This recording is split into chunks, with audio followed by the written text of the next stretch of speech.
Direction Cailly cette fois-ci, dans le département de la Bouenza, prélude de lancement de la campagne sucrière le 30 mai 2022. Une cérémonie rituelle a été organisée le week-end écoulé par la Saris Congo avec les chefs traditionnels dans le but d'apporter la bénédiction ancestrale pour la réussite de la campagne 2022, ceci en présence des autorités locales et de la force publique. On en fait le point avec notre correspondant sur place, Victor Ngampaka.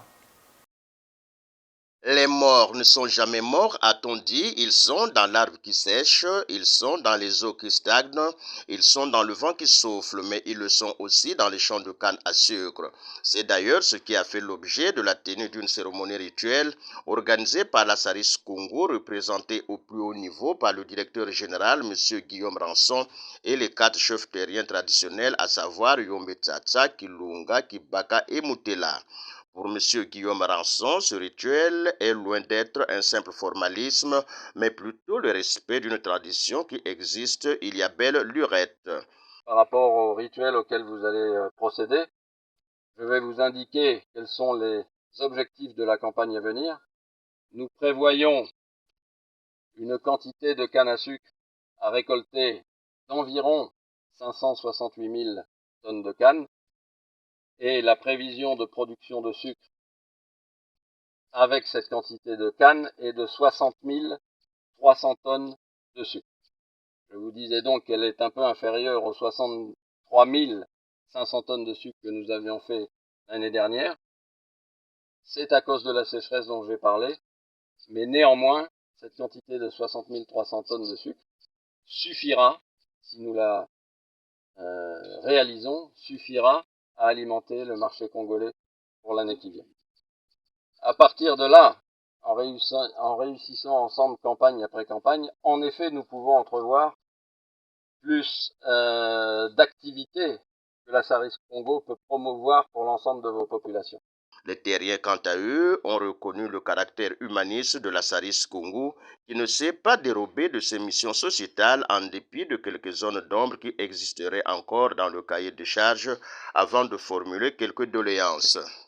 Les terriens qui souhaitent cette campagne plus prospère formulent ainsi les doléances suivantes. L'augmentation par la maison mère du quota pendant la campagne. L'octroi des quotas en intercampagne.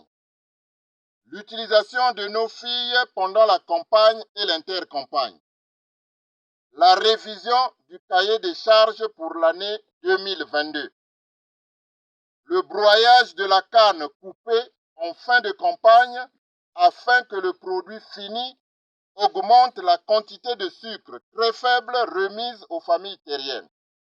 Ces doléances, a dit le directeur général, trouveraient des solutions à la seule condition que les différentes familles fassent taire leurs égos avant de dégager les objectifs de cette campagne sucrière 2022.